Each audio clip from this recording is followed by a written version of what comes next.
Olá, pessoal! Hoje a gente conversa sobre esse livro lindo, Um Jardim para Teresa, de Roberto Araújo. Então, gente, quem é Roberto Araújo? Ele é o diretor editorial da editora Europa e ele também é diretor editorial da revista Natureza e ele se auto-intitula como jornalista, escritor e jardinista. E aqui nessa história ele vai nos mostrar que nós aprendemos com as plantas que para tudo há um recomeço, que tudo é cíclico. E aí eu tive acesso a uma entrevista do Roberto Araújo, está disponível na internet. Eu vou deixar o link aqui embaixo na descrição, caso alguém queira conferir, onde ele conta que quando assumiu a edição editorial da revista, ele comprou uma casa de campo, ele tinha 2 filhos pequenos e foi para essa casa aplicar o que tinha aprendido, que é a influência dos jardins sobre as pessoas. E além de Um Jardim para Teresa, ele é autor de mais 2 livros que falam sobre jardins, que é O Poder do Jardim e A Magia do Jardim. E se você parar para pensar, essa comparação, ela é sensacional. A vida de uma pessoa comparada a uma planta, comparada a um jardim. Imagina você encontrar um local destroçado, acabado, abandonado e colocar amor naquilo ali, colocar empenho para recuperar, para cuidar. A transformação é garantida. Então aqui nós teremos a história da Teresa. E gente, eu não vou mentir para vocês. Roberto Araújo, por favor, me perdoe. Mas o que me fez querer comprar esse livro foi porque Teresa é o meu primeiro nome e eu gostava muito da ideia de ter um livro aqui nas prateleiras com o meu nome na capa. E aí eu comprei Um Jardim para Teresa e tive uma surpresa, ganhei um presente porque esse livro é maravilhoso. Então aqui no livro nós vamos ter a Teresa, ela está numa viagem de mudança, ela acabou de sair de casa depois de uma briga com o marido, onde ela foi muito machucada nessa briga. Ele, um advogado muito influente, e ele tinha acabado de pegar uma causa criminal, ele era um advogado criminalista, e ele recebe um adiantamento dessa causa. Ele vai ao Jockey Club apostar em uma corrida de cavalo. E o cavalo que ele apostou perde. Ele acaba bebendo e volta para casa. Quando ele chega, a Teresa está esperando por ele com um jantar, porque era aniversário de casamento deles, 20 anos de casados. E ele olha para ela e diz que não tem nada para comemorar e fala coisas terríveis. Fala que o amor dela é sem graça, fala que ela é sem sal, que o ventre dela é seco, que ela nunca acrescentou nada à vida dele. Enfim, coisas terríveis. E ele é um homem que ele tem certos hobbies. Ele tem uma cristaleira muito antiga, que é herança de sua avó, e ele tem coleções nessa cristaleira de cavalos de vidro. É um homem altamente vaidoso, eu diria que chega até a ser uma almofadinha, porque ele se preocupa com coisas assim que são frívolas, que são fúteis. E muitas dessas coisas dele tem mais valor do que a própria esposa. Então, quando ele despeja tudo isso em cima dela, ela é tomada por um ataque de fúria e ela destrói o que ela encontra pela frente. Ela destrói a venerada cristaleira, ela joga um vaso pesado na geladeira, na TV, ela destrói o que ela encontra e depois pega o carro e sai de casa.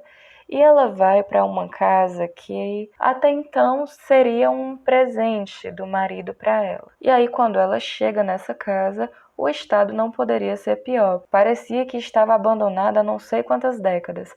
Tudo sujo, tudo empoeirado, sem luz, porque a conta já fazia muitos anos que não era paga. E aí, quando ela vai no quintal dessa casa, na esperança que seja um pouco melhor, ela encontra uma mangueira e, por sorte dela, está na época das mangas. A mangueira está bem carregada. E aí ela está com fome, ela sobe nessa mangueira, pega uma manga e ali mesmo ela come essa manga e se suja e se lambuza. E aí ela vê um chuveiro de quintal lá perto de onde ela está e ela vai tomar um banho.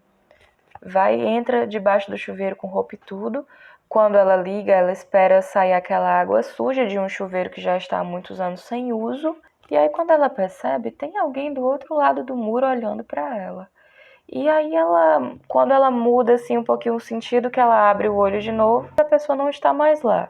E aí ela pega essa toalha, porque as coisas dela ainda estavam todas dentro do carro, ela ainda não tinha tido tempo nem cabeça de pegar nada, de arrumar nada. E aí passa, ela esquece, ela vai cuidar das outras coisas que ela tem que fazer. Mas no outro dia de manhã, quando ela acorda, tem uma bandeja em cima do muro, uma bandeja com café, pão de queijo e tudo. E assim, ela pega a bandeja, come o que tem lá, mas aí quando ela vai devolver, ela é super grossa com o vizinho. Acho que ela faz isso até sem perceber. Afinal de contas, ela tá muito magoada com o que tá acontecendo na vida dela. Então ela vai devolver a bandeja e eles começam a conversar. Só que chega num ponto da conversa que ela diz: Olha, eu não quero ninguém olhando minha privacidade, eu não quero ninguém me vendo, eu não quero pensar que eu tô na minha casa e tem uma pessoa olhando o que eu tô fazendo. E aí pronto, acabou. Nunca mais o vizinho olhou para ela. E isso dói para ela, porque no outro dia, quando o vizinho passa e nem olha, ela diz: É mais uma rejeição. Mas enfim, foi o que ela pediu e ele atendeu o pedido dela. E aí, voltando para a realidade dela, o que é que ela tem que fazer agora? Ela está com o carro cheio de coisas das quais ela não quer se lembrar. Ela vai numa igreja que tem lá pertinho da casa dela e ela faz uma doação de todas as coisas que ela trouxe da casa do marido. Roupas e bolsas que ela comprou até em outros países. Então ela doa tudo, ela não fica com nada. Ela diz que não quer lembrar de nada. E o padre aceita, fica muito agradecido. E aí quando ela volta para casa para colocar na ponta do lápis a verdadeira situação, porque o marido já tinha bloqueado o cartão, já tinha mandado buscar o carro com que ela tinha viajado, deixou ela sem nada. E aí ela percebe que o dinheiro está encurtando. Aí ela lembra que lá perto da casa dela tinha uma vaga de supermercado e ela vai trabalhar como caixa de supermercado. Mas quando ela está lá passando as compras de uma cliente, ela percebe que na bolsa da cliente, que aquela bolsa era dela, estava junto com as coisas que ela doou para a igreja. E aquilo ali é um gatilho. Porque na hora que ela vê aquela cliente com aquela bolsa que era dela, ela vai lembrar de quando comprou, de onde estava, de como estava. E aquilo ali faz com que ela saia do ar por alguns milésimos assim de segundos. E aí ela acaba digitando o valor errado, digita um zero a mais. E a cliente distraída digita a senha e passa. Depois que percebe o engano, aí começa a confusão e chama o gerente e tem que estornar, ela não sabe como fazer, enfim, ela só deixa lá o caixa e vai embora. O gerente grita por ela, mas ela vai embora, não quer mais nem saber. E aí ela fica sem dinheiro, sem cartão, não tem nada com que ela possa se sustentar. O emprego que ela arrumou, ela acabou de perder. A sorte dela é o pé de manga que tem no quintal de casa. E ela vai passar por alguns dias aí se alimentando apenas com manga. Pode até ter outra coisa, um pouco de arroz, que é a última coisa que ela compra, mas o prato principal é manga. E aí, um dia depois de tanta manga, de tanto sofrimento, tem um dia que ela acorda e ela sente um cheiro inebriante de café com pão de queijo. E ela sabe que esse cheiro está vindo do vizinho, que trabalha com planta. E aí ela vai, como quem não quer nada, dá uma volta na rua, e aí ela entra na loja do vizinho, o Dídimo, e ele está lá atendendo uma cliente, e a primeira coisa que ela vê, a máquina de café e os pães de queijo. E aí quando ele a vê, ele vem falar com ela, já aparentemente nervoso por conta do conflito deles, mas ele a recebe com educação. E diz: Ô, dona Teresa, a senhora gostaria de um cafezinho e tudo? E ela: eu adoraria. E aí ela toma café, assim, tomando cuidado para não devorar tudo de uma vez, porque ela estava com fome. E quando ela termina esse café, ele chega perto dela e pergunta se está tudo bem. E aí ela desaba. Ela começa a chorar e diz que vai voltar para o marido, que não aguenta mais. E conta a situação por cima do que está acontecendo. E ele oferece um emprego para ela. Então a Teresa vai começar a trabalhar com o Dídimo na loja de flores. Mas ela é um desastre. Gente, que mulher bagunceira. Ela deixa as coisas espalhadas e aquilo incomoda muito ele. Ela vai aguar as plantas, mas ela não agua direito, ela só sacode a mangueira. E tem plantas que ficam com muita água e outras que não recebem água. E aquilo ali deixa ele muito incomodado. Até que um dia ele procura sua tesoura de poda E, gente, assim, vale lembrar que o Dídimo, ele era viúvo, e essa tesoura de poda era uma lembrança fortíssima que ele tinha da esposa falecida, porque era dela essa tesoura. Na verdade, não era nem a lembrança.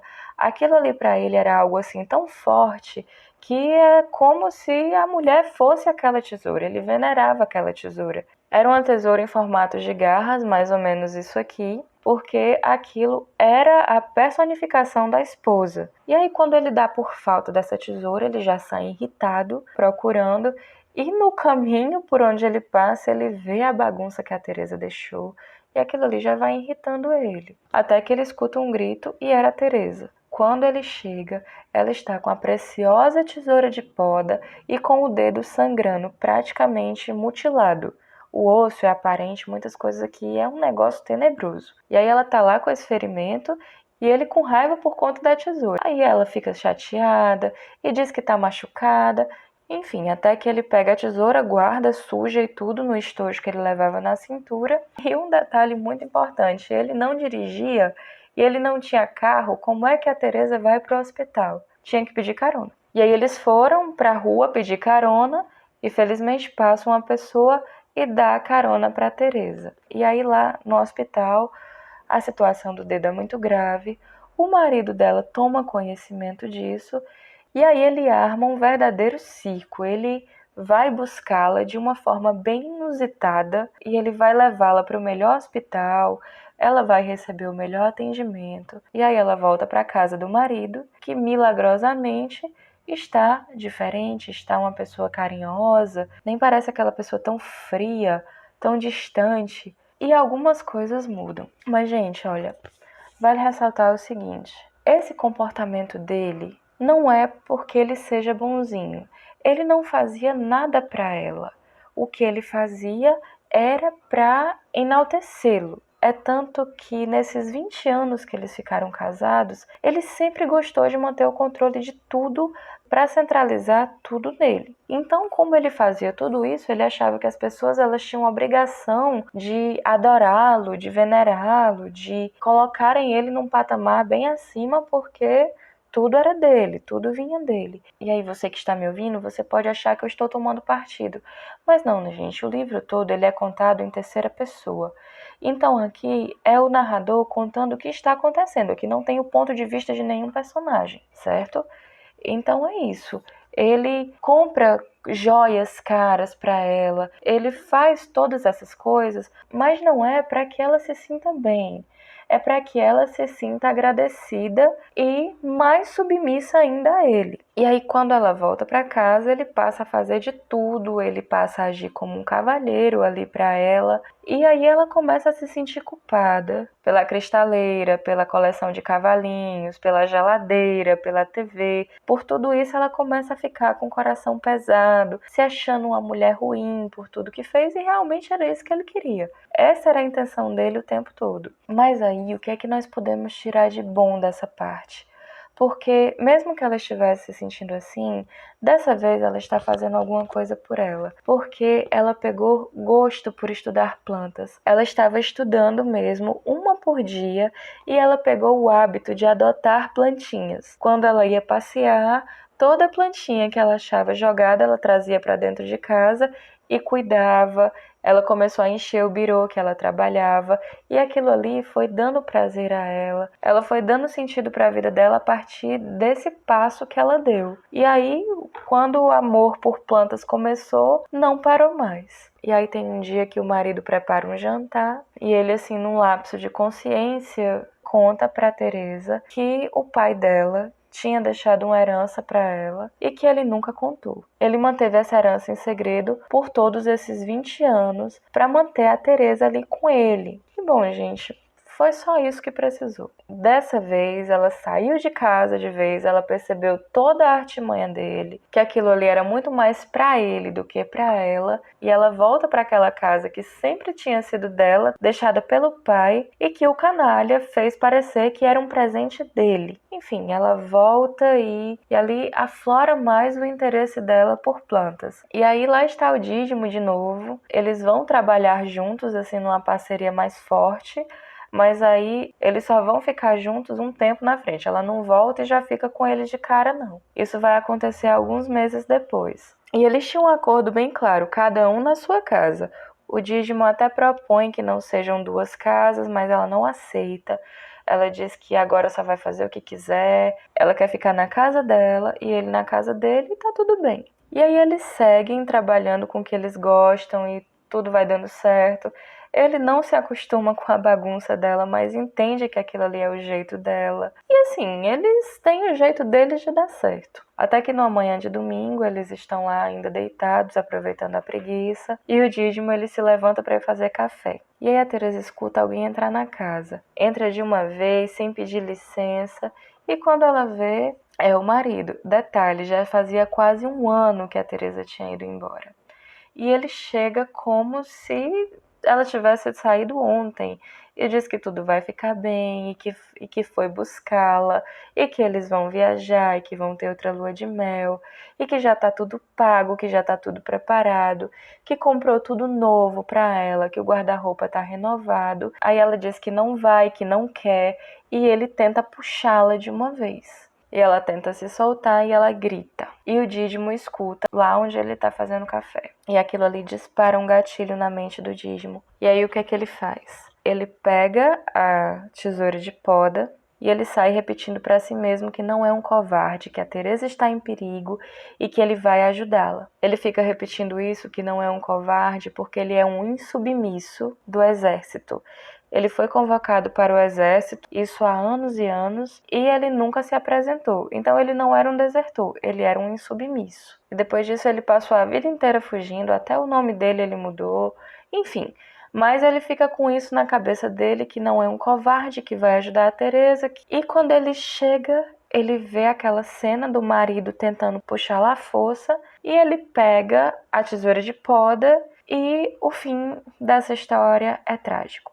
Enfim, eu vou parar por aqui, mas, gente, assim, é um final que são 3 destinos diferentes e eu vou falar apenas do destino da Teresa, que depois de tudo isso, ela teve que se reconstruir mais uma vez, mas assim, agora ela não estava mais sozinha e ela tinha inclusive uma arma muito poderosa nas mãos, que eram as plantas. E aí ela vai começar a trabalhar com paisagismo. Ela começa por hobby, ela não tem intenção de montar um negócio, mas aquilo ali dá tão certo que a demanda aumenta tanto que ela precisa contratar funcionários. Tem muitos projetos que ela faz até de graça. Muitos desses projetos que ela faz com os próprios matos que nascem espontaneamente. E assim, gente, é uma comparação tão bonita, porque comparar a vida de alguém a um jardim é algo que, assim, acho que todo mundo passa por isso. Todo mundo já deve ter passado na vida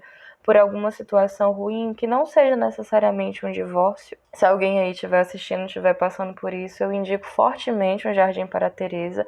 Eu espero que não seja o caso de ninguém, mas não apenas divórcio. Eu me refiro, assim, a qualquer coisa que aconteça na vida, que a pessoa se veja, assim, sem saída. Nesse livro aqui, a gente aprende, sim, como o autor falou, que tudo é cíclico, que assim como as plantas, sempre há um recomeço. Olha o que ele fala aqui nessa passagem, que foi algo para mim espetacular.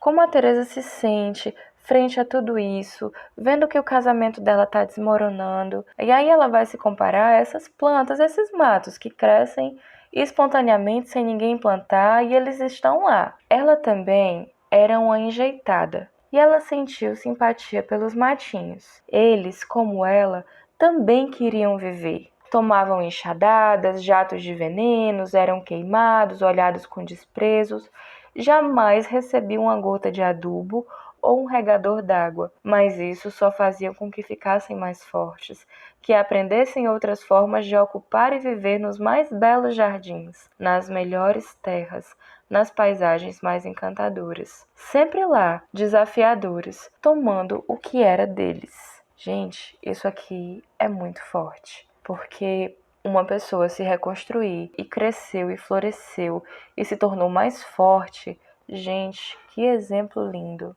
Então, pessoal, é isso. Eu comprei um jardim para a Teresa no ano passado, nós estamos em 2023, Não sei que época você vai estar assistindo esse vídeo, mas no dia que chegou, eu terminei esse livro na mesma tarde. Assim, ele é um pouco grossinho, mas a fonte dele é bem grande. Então, rapidinho você termina, é uma leitura bem rapidinha. É uma história muito bonita, gente. Espero ter convencido pelo menos alguns de vocês a lerem O Jardim para Teresa. É realmente uma história sensacional. E se você gostou desse vídeo, por favor, não esquece de compartilhar, de dar like, de se inscrever no canal. Isso vai ajudar bastante a que eu continue fazendo esse trabalho, que é o trabalho que eu amo. Um grande beijo e até a próxima.